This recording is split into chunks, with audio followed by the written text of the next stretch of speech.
దేవుని పరిశుద్ధ నామమునకు మహిమ కలుగునుగాక. క్రీస్తు నామమున మీ అందరికీ వందనాలు. మరొక చిన్న వాక్య భాగమును ధ్యానం చేద్దాం. అపోస్తుల కార్యములు 8వ అధ్యాయం 1వ వచనం చూద్దాం. ఆ కాలమందు యెరూషలేములోని సంఘమునకు గొప్ప హింస కలిగినందున అపోస్తుల తప్ప అందరూ యూదయ సమరయ దేశములందు చెదిరిపోయి భక్తి గల మనుషులు స్తెఫనుని సమాధి చేసి అతని గురించి బహుగా ప్రలాపించింది. ఇక్కడ చదవబడిన లేఖన భాగంలో మనం చూసినట్లయితే ఆదిమ సంఘములో భయంకరమైన శ్రమ కలిగిన సంగతి మనం చూస్తూ ఉన్నాం. ఇక్కడ రాయబడింది ఏంటంటే ఆ కాలమందు యెరూషలేములో ఉన్న సంఘమునకు గొప్ప హింస, భయంకరమైన శ్రమ కలిగింది. ఎంతటి భయంకరమైన శ్రమ అంటే పురుషులను స్త్రీలను సైతం ఈడ్చుకొని పోయి చెరసాలలో వేయడం జరుగుతూ వచ్చింది. అంత భయంకరమైన గొప్ప హింస ఆదిమ సంఘానికి కలిగింది. అయితే ఎప్పుడైతే ఈ హింస ఎదురైందో, ఈ భయంకరమైన పరిస్థితి ఎదురైందో, అక్కడ అపోస్తలులు మాత్రమే ఉన్నారు. కొంతమంది భక్తిగల మనుషులు స్తెఫనుని సమాధి చేస్తూ ఉన్నారు, అతని గురించి ప్రలాపిస్తూ ఉన్నారు. ఇంకొంతమంది మాత్రము చెదిరిపోతూ ఉన్నారట, చెదిరిపోయారట. ఇక్కడ మనం చూస్తే ఒకసారి గమనిస్తే ప్రియ దేవుని ప్రజలరా, ఆదిమ సంఘములో భయంకరమైన హింస కలిగింది. ఆదిమ సంఘములో భయంకరమైన శ్రమ కలిగినప్పుడు అపోస్తలులు దేవుని యొక్క వాక్యములోను దేవుని వెంబడించుటలోనూ వాళ్ళు ఎంతగానో ప్రయాసపడినారు. ఎన్ని శ్రమలు వచ్చినా, ఎన్ని ఇబ్బందులు వచ్చినా కూడా, ఎంత గొప్ప శ్రమ కలిగినా కూడా వాళ్ళందరూ అక్కడ స్థిరపరచబడ్డారు. అపోస్తలులందరూ అక్కడ, అపోస్తలులు తప్ప అందరూ యూదయ సమరయ దేశములు ఎందుకు చదిరిపోయి అనే మాట రాయబడింది. మన మొదటి అధ్యాయంలో మనం చూస్తే పరిశుద్ధాత్మ మీరు పొందుకున్నప్పుడు, పరిశుద్ధాత్మ అభిషేకం మీ మీదకి వచ్చినప్పుడు మీరు యెరూషలేములోను యూదయలోను సమరయలోను బోధిగంతముల వరకు నాకు సాక్షులు అయి ఉంటారని దేవుని వాక్యము సెలవించింది. దేవుడు వారితో మాట్లాడుతూ వచ్చాడు. అదేవిధంగా దేవుని పరిచర్య విస్తరించబడాలి, అనేక ప్రాంతాలకు చెదిరిపోవాలి. అంత మాత్రమే కాదు కానీ బోధిగంతముల వరకు దేవుని స్వార్థ ప్రకటించబడాలి అనంటే ఖచ్చితంగా చెదిరిపోవాల్సిన అవసరత ఎంతైనా ఉన్నది. అలాంటి సందర్భంలో మనం చూస్తే ఈ యొక్క అపోస్తలులు ఎలాంటి విశ్వాసం కలిగిన వారంటే, నిజంగా ఆదిమ సంఘం ఈరోజు మనందరికీ మాదిరి. ఈరోజు ఉన్న ప్రతి క్రైస్తవుడికి, ప్రతి సంఘానికి కూడా ఆదిమ సంఘమే మాదిరి. ఆదిమ సంఘము ఏ విధంగా అయితే అడుగుజాడల్లో నడుస్తూ వచ్చిందో, ఆదిమ సంఘమే మనందరికీ మాదిరి అయ్యారు. వాళ్ళు ఎంతటి గొప్ప విశ్వాసం కలిగిన వారంటే, వారందరూ కూడా వారికి కలిగినదంతా కూడా అది వారిది అనుకోకుండా అక్కరగల ప్రతి ఒక్కరు కూడా దాన్ని పంచుతూ వచ్చారట. అంత మాత్రమే కాదు, వారి స్థిరాస్తులను అమ్మి అక్కరగల ప్రతి వారిని కూడా పంచుతూ అంత ఆ అపోస్తలుల పాదముల యొద్ద పెడుతూ వచ్చిన వారు. వాళ్ళు దినదినము కూడా ఇంటింటిని కూడుకొనుచు, దేవుని మందిరాల్లో కూడుకొనుచు, బలంలో చేయి వేస్తూ ఎల్లప్పుడూ దేవుని ఆరాధిస్తూ ఉన్నారు. దేవుని భయము కలిగి జీవిస్తూ ఉన్నవారు. అలాంటి వారు గమనిస్తే ఒకసారి మనం చూస్తే వారికున్న దాన్ని సమస్తాన్ని పంచుకున్నారు. వారికున్న స్థిరాస్తులను అమ్మి అందరికీ ఎవరెవరికి ఎంత అవసరం ఉందో వారికి ఇస్తూ వచ్చారు. మిగతాది మనం చూస్తే అపోస్తలుల పాదముల యొద్ద పెడుతూ వచ్చారు. అంటే వారి విశ్వాసం మనం చూడండి, వారికి ఉన్న సమస్తాన్ని కూడా ఆమె పాదముల అపోస్తలుల పాదముల యొద్ద పెడుతూ వచ్చారు. అంటే ఈ లోకంలో ఏది కూడా శాశ్వతం కాదు, ఈ లోకంలో ఉన్నదంతా కూడా మాకు ఏమాత్రము శాశ్వతమైనది కాదు అని చెప్పేసి దేవుని రాజ్యము కంటే కూడా, దేవుని కంటే కూడా ఏది ప్రయోజనకరమైనది కాదు అని తెలుసుకుని వారందరూ కూడా దేవుడే సమస్తమునకు ఆధారభూతుడు అని చెప్పేసి వారందరూ కూడా చక్కగా వారికున్న సమస్తాన్ని పంచుతూ వచ్చినారు. ఈరోజు వారు ఆస్తుపాస్తులని అమ్ముకున్నారు, వారికున్న సమస్తాన్ని పంచుతూ వచ్చారు. అంత మాత్రమే దినదినము కూడా ప్రతిరోజు కూడా దేవుని సంఘములో పరిచర్యలో వారి ఇంటింట కూడుకొనుచు దేవుని ఆరాధిస్తూ వచ్చారు. ఈ విధంగా వాళ్ళు ఉంటూ ఉన్నారు. రెండవదిగా మనం చూస్తే వారి ప్రాణములను అరచేతుల్లో పెట్టుకొని అనేక ప్రాంతాలకు చెదిరిపోతూ వచ్చారట. ఈరోజు దేవుని కొరకు మనం ఏం చేయగలం?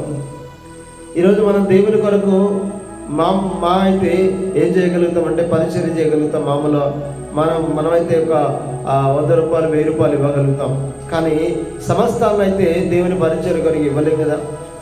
సమస్తాన్ని ఆదిమ సంఘం ఇచ్చినట్టుగా మనం ఇవ్వలేం కదా. ఈరోజు అట్లాంటి విశ్వాసం కలిగిన వారు ఎవరైనా ఉన్నారంటే ఇప్పటికి అట్లాంటి విశ్వాసం కలిగిన వారు లేరు. రెండవది ఏంటంటే ఆస్తిపాస్తులు నమ్ముకుని వాళ్ళు ఏం చేశారు? ఈరోజు మనము దేవునికి ఇవ్వడానికి ఎంతగానో వెనకాడుతూ ఉంటాం. దేవుని పరిచర్య కొరకు ఇవ్వడానికి ఎంతగానో సందేహపడుతూ ఉంటాం. మన బ్యాంక్ బ్యాలెన్సులు కావచ్చు, మనకున్న సంస్థలను సమకూర్చుకోవడానికి ఆస్తిపాస్తులు సంపాదించుకోవడానికి ప్రయాసపడతాం. కానీ ఆస్తిపాస్తులు అమ్ముకొని దేవునికి ఇవ్వడానికి ఎవరు సిద్ధపడరు. కానీ ఆదిమ సంఘం ఆస్తిపాస్తులు అమ్ముకొని కూడా దేవుని పరిచర్య కొరకు ఇస్తూ వచ్చింది.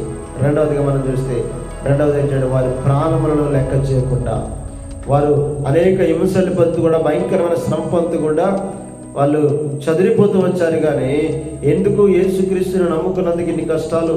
ఇదిగో మా ఆస్తిపాస్తులు నమ్ముకున్నాం, దినదినం దేవుని మందిరంలో ఉంటూ వచ్చాం, ఇంటి దగ్గర కూడుకుంటూ వచ్చాం, అయినప్పటికీ కూడా దేవుడు ఎందుకు మమ్మల్ని ఇంత శ్రమ పెడుతున్నాడని చెప్పేసి దేవుని ఏమాత్రం ప్రశ్నించకుండా, దేవుని పట్ల ఏమాత్రం అవిధేయత చూపించకుండా, అయ్యో క్రీస్తుని అంగీకరించిన తర్వాత ఈ శ్రమలు వచ్చాయని చెప్పేసి దేవుని విడిచిపెట్టేవారు కాకుండా ఈరోజు యేసు కొరకు చదిరిపోవడానికి కూడా అనేక ప్రాంతాలకు కూడా వెళ్ళిపోవడానికి కూడా వాళ్ళు సిద్ధపడుతూ వచ్చారు. ఎందుకంటే యేసు ప్రభువు చెప్పారు, ఒక ప్రాంతంలో మిమ్మల్ని హింసించినప్పుడు మరొక ప్రాంతానికి పారిపోండి అని చెప్పారు. నిజంగా ఆదిమ సంఘము దేవుడు చెప్పిన ప్రతి మాటకు విధేయత చూపిస్తూ వచ్చు, వాక్య ప్రకారం జీవిస్తూ వచ్చారు. ఈరోజు నిజంగా దేవుని దగ్గరికి వస్తే ఆశీర్వదించబడతాం అనుకున్నాం. కానీ దేవుని దగ్గరికి వస్తే సమస్తం కోల్పోతామంటే ఈ దేవుడు మాకు వద్దు అని చెప్పేసి వదిలేసేవారు చాలామంది ఉన్నారు. ఈరోజు ఒక్కసారి గమనించండి ప్రియ దేవుని బిడ్డలారా, ఈరోజు వారికి ఉన్న విశ్వాసం ఈరోజు మనకుందా? వారి లాంటి సమర్పణ జీవితం కలిగిన వ్యక్తులుగా ఈరోజు మనం ఉండగలుగుతున్నామా? ఈరోజు అట్లాంటి విశ్వాసము లేని వారిగానే మనం ఉంటూ వస్తున్నాం. వారు చదిరిపోతూ కూడా ఏం చేశారు తెలుసా? ఈరోజు మనం చదిరిపోయినందుకు ఇంకా దేవుణ్ణి తిట్టుకుంటూ వెళుతుంటాం. దేవుడు ఏం మేలు చేశాడు మాకు, దేవుడు ఏం బాగు చేశాడు మమ్మల్ని అని చెప్పేసి ఈరోజు మా ఆస్తిపాస్తులు పోయినాయి. మేమందరం ప్రతిరోజు కూడా దేవుని మందిరాలకు వెళ్తూ వచ్చేవాళ్ళం. అయినా ఈరోజు మా దేవుడు మాకు ఏం చేయలేదు, లాస్ట్గా ప్రాణాలు పోయే పరిస్థితి వచ్చిందని చెప్పేసి చాలామంది యేసుని వదిలి వెళ్ళేసేవారు ఉన్నారు. కానీ ఆదిమ సంఘం చేసిన గొప్ప విషయం ఏంటంటే వారు చదిరిపోతూ కూడా ఏం చేశారట? కాబట్టి చదిరిపోయిన వారు సువార్త వాక్యమును ప్రకటించి సంచారం చేశారట. ఎంత గొప్ప విషయం అండి! చదిరిపోయిన ఆదిమ సంఘ ప్రజలందరూ కూడా ఏం చేస్తూ వచ్చారంటే సువార్త వాక్యమును ప్రకటించుతూ సంచారం చేశారట. నిజంగా ఆదిమ సంఘము యొక్క సమర్పణ, వారు దేవుని ఎరిగిన స్థితిని మనం గమనిస్తే ఈరోజు ఆస్తిపాస్తులు పోయినందుకే దేవుని విడిచిపెట్టి వెళ్ళిపోతాం కదా. ఈరోజు దేవుడు ఏ మేలు చేయనందుకే దేవుని పట్ల మనం కొంచెం అవిధేయత కలిగి జీవిస్తాం కదా. ఆదిమ సంఘాన్ని ఒకసారి మనం చూస్తే ఆస్తిపాస్తులు పోయాయి, సమస్తాన్ని కోల్పోయారు, వారికి ఉన్న ప్రాంతాలను కోల్పోయారు. ఆ కోల్పోతూ కూడా ప్రాణాలను చేతుల్లో పట్టుకొని వెళ్తూ అనేక ప్రాంతాలకు వెళ్తూ ఏం చేస్తున్నారంటే దేవుని సువార్తని ప్రకటిస్తున్నారు, దేవుని వాక్యమును ప్రకటిస్తున్నారట. దేవుని యొక్క వాక్యమును ప్రకటించుకుంటూ వెళ్ళిపోతున్నారట. నిజంగా వారందరూ కూడా ఒకసారి గమనిస్తే ఆస్తిపాస్తులు వాళ్ళు చూడలేదు, వారి ప్రాంతాలను వాళ్ళు వదులుకోవడానికి ఇష్టపడనట్టుగా వారు ఉండలేదు. కానీ అలా వెళుతూ కూడా అనేక ప్రాంతాలకి ఎదిరిపోతూ కూడా యాత్రికులుగా ఉంటూ కూడా ఏం చేస్తున్నారంటే దేవుని వాక్యాన్ని ప్రకటిస్తున్నారు. వాళ్ళు ఏమి నమ్మారంటే ఈ లోకం మాకు శాశ్వతమైనది కాదు, ఈ లోకంలో మాకు స్థిర నివాసం లేదు, ఈ లోకంలో మాకు ఏది కూడా అది శాశ్వతంగా ఉండేది కాదని ఎరిగారు. కనుకనే వారందరూ కూడా ఆస్తి పాస్తులు పోయినా ఏమాత్రం భయపడలేదు, వారి ప్రాణములు పోతున్నా కూడా ఏమాత్రం భయపడలేదు. వారు అనేక ప్రాంతాలకు వారి కుటుంబాలను, బంధువుల్ని, వారి స్నేహితుల్ని, వారి ఊరవరిని వదిలేసి వెళుతున్నా కూడా ఏమాత్రము వారు భయపడకుండా దేవుని వాక్యమును ప్రకటించుకుంటూ వెళ్ళిపోతున్నారు. ఎందుకంటే పరలోక రాజ్యమే మాకు స్థిరమైనది, పరలోక రాజ్యమే మాకు శాశ్వతమైనది అని చెప్పేసి, పరలోకమే మా సొంత దేశం అన్నట్టుగా వాళ్ళందరూ కూడా చెదిరిపోతూ కూడా దేవుని వాక్యమును ప్రకటిస్తూ ఉన్నారు. ఈరోజు గమనించండి ప్రియ దేవుని ప్రజలారా, ఒకసారి గమనిస్తే ఈరోజు ఆదిమ సంఘము చేసినట్టుగా ఈరోజు మనం చేయగలమా? ఈరోజు ఎవరైనా చేయగలరా? ఈరోజు అట్లాంటి విశ్వాసం కలిగిన వారిగా ఉండాలి కదా. ఈరోజు దేవుడి నుండి ఏమి సంపాదించుకుందామా, దేవుడు ఏం మేలు చేస్తాడని చెప్పి ఎదురు చూస్తున్నాం తప్ప, దేవుని కొరకు సమస్తాన్ని పొగొట్టుకున్నా పర్వాలేదు కానీ, దేవుని కొరకు సమస్తాన్ని విడిచిపెట్టినా పర్వాలేదు కానీ, దేవుని రాజ్యముని గురించి, దేవుని స్వార్థాన్ని గురించి ప్రకటించడం ఆపకూడదన్న అలాంటి తత్వం, అలాంటి లక్షణము ఈరోజు ఎవరినైనా ఉందా? ఈరోజు మనలో ఉందా? వాళ్ళు చదిరిపోతూ కూడా దేవుని వాక్యమును ప్రకటిస్తూ అనేకులను క్రీస్తు కొరకు సంపాదిస్తూ ఉన్నారట. వాళ్ళ గొప్ప విషయం ఏంటంటే, మరలా చెప్తున్నాను ఏంటంటే, వారు సమస్తాన్ని కోల్పోయారు, ఆస్తులు కోల్పోయారు. అన్ని అపోస్తుల పాదములు ఎదురు పెడతారు, ప్రాణములు చదిరిపోతూ కూడా భయంకరమైన హింస కలిగిన కూడా దేవుని వాక్యమును ప్రకటించుకుంటూ వెళ్తున్నారు. ఈరోజు మనం ఏం చేస్తా ఉన్నాం? ఈరోజు మనం ఎలా జీవిస్తున్నాం? ఈరోజు ఏదైనా మేలు జరగకపోతే మౌనంగా ఉండిపోయి కృంగిపోతూ దేవుడు ఏం మేలు చేయని చెప్పేసి మనం దేవుడిని ప్రశ్నిస్తూ ఉంటాం. కొన్నిసార్లు మందిరాలకు కూడా వెళ్ళం, దైవ సేవకులతో మాట్లాడడం, ఇక దేవుడితో మనకి ఎలాంటి సహవాసం ఉండదు. ఎందుకంటే దేవుడు మేలు చేయలేదు కాబట్టి, దేవుడు ఆరోగ్యం ఇవ్వలేదు కాబట్టి, దేవుడు లేకపోతే పంట సమృద్ధిని పండించలేదు కనుక ఈరోజు ఇక దేవుడిని గణపరిచే స్థితిలో ఎవరు ఉండరు. ఎందుకంటే మేలు చేసినప్పుడేమో అందరం దేవానికి స్తోత్రం అని సంతోషంగా మందిరానికి పరిగెత్తుకుంటూ వచ్చి అందరితో కలిసి పాటలు పాడుతూ ఉంటాం. కానీ అదే మేలు జరిగినప్పుడు మాత్రం ఇక ఆ రోజు మందిరానికి పోం, ఆ రోజు దైవ సేవకులతో మాట్లాడడం, ఇక మనకి దేంతో సంబంధం లేదు, ఎందుకంటే మాకు ఏ మేలు జరగలేదు. కానీ ఆదిమ సంఘం చూడండి, ఎట్లాంటి పరిస్థితులు ఉన్నా కూడా, ఎట్లాంటి స్థితి ఎదురైనా కూడా, ఎంత భయంకరమైన శ్రమ ఎదురైనా, ఎంత భయంకరమైన నిందలు ఎదురైనా, ఎంతమంది హింసించి చెరసాలలో వేసినా కూడా చదిరిపోతూ కూడా ఈ లోకము మాకు శాశ్వతమని కాదని చెప్పేసి వాళ్ళు వెళ్తూ కూడా దేవుని వాక్యమును ప్రకటిస్తూ అనేకులను దేవుని కొరకు సంపాదిస్తూ ఉన్నారు. అందులో ఒక వ్యక్తి ఫిలిప్ సమరయ ప్రాంతానికి వెళ్ళి అక్కడ ఒక సంఘమును స్థాపించి అనేకులను దేవుని రాజ్యములకు చేర్చాడట. ఈరోజు అట్లా ఆ విధంగా ఒకవేళ అలాంటి పరిస్థితులు మనకు కనుక రానున్న దినాల్లో ఎదురైతే మనము కూడా చదిరిపోతూ కూడా దేవుని రాజ్యమును ప్రకటించగల విశ్వాసము గలవా క్రైస్తవులుగా ఉండగలమా? ఈరోజు సమస్తాన్ని, బంధువుల్ని, స్నేహితుల్ని, పిల్లల్ని, ఆస్తిపాస్తుల్ని సమస్తాన్ని పోగొట్టుకొని ప్రాణములు కూడా ఎక్కడ పోతాయో తెలియని పరిస్థితిలో ఉంటూ కూడా అనేక ప్రాంతాలకు వెళుతూ కూడా దేవుని వాక్యమును ప్రకటిస్తూ అనేకులను క్రీస్తు కొరకు సంపాదిస్తూ వెళ్తున్న ఆదిమ సంఘ విశ్వాసుల్లాగా మనం ఈరోజు ఉండగలిగితే నిజంగా మనం ధన్యులం. నిజంగా దేవుని గొప్ప రాజ్యంలో గొప్ప బహుమానం మనం పొందుకుంటాం. గొప్ప బహుమానాలు దేవుడు మనకి ఇస్తూ ఉంటాడు. కనుక ఈరోజు ఒకసారి గమనించండి.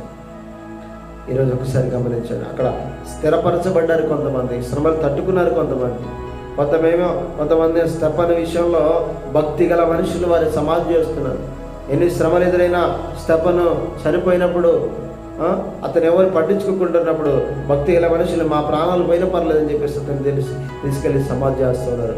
అట్లాంటి పరిస్థితులు, అంత భయంకరమైన శ్రమలలో కూడా ఆ పక్కవాడిని పట్టించుకునే పరిస్థితుల్లో లేనప్పుడు కూడా వారు పక్క వ్యక్తి కొరకు, తన తోటి క్రైస్తవుని కొరకు, తోటి స్నేహితుని కొరకు వారు ఏం చేస్తున్నారు తెలుసా?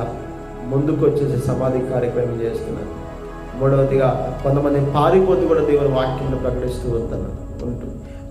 వెళ్తున్నారు. ఈరోజు గమనించండి, సంఘము ఖచ్చితంగా అనేక మందిని సంపాదించాలి. ఈరోజు చదిరిపోయిన వారు దేవుని వాక్యాన్ని ప్రకటించి అనేకులు సంపాదించినట్టుగా ఈరోజు సంఘము కూడా ఖచ్చితంగా ఏం చేయాలంటే అనేక మంది ప్రజల్ని ఆత్మీయంగా కనాలి. కాపరి ఏ విధంగా సంఘాన్ని పోషిస్తాడో, సంఘము గొర్రెలు అయినప్పుడు గొర్రెల్ని ఖచ్చితంగా కనాలి. అలా కనినప్పుడే సంఘము అభివృద్ధి చెందుతుంది. అనేకులు క్రీస్తు రాజ్యంలోకి చేర్చబడతారు, అనేకులు దేవుని రాజ్యంలో అంటు కట్టబడతారు. ఆ విధంగా మనమందరం కూడా ఎట్లాంటి పరిస్థితులు మనకు ఎదురైనా ఒకసారి ఆదిమ సంఘాన్ని మనం చూద్దాం. ఆదిమ సంఘం ఎట్లాంటి పరిస్థితులు ఎట్లాంటి నిర్ణయాలు తీసుకుంది, ఆదిమ సంఘం ఎట్లాంటి పరిస్థితుల్లో ఏ విధంగా స్పందించింది, ఏది కోల్పోవడానికి సిద్ధపడింది, ఏది కోల్పోవడానికైనా సిద్ధపడుతూ వచ్చి దేవుని రాజ్యం కొరకు వాళ్ళు నిలబడుతూ వచ్చారు. ఈరోజు మనం కూడా ఏది కోల్పోవడానికి సిద్ధపడదాం, దేవుని రాజ్యం కొరకు మనం ప్రయాసపడదాం. ఖచ్చితంగా అనేక ఆత్మలు సంపాదించుదాం, దేవుని రాజ్యంలో గొప్ప బహుమానాలు పొందుకుందాం. అట్టి కృప దేవుడు మనకు దయచేయని గాక. ఆమేన్.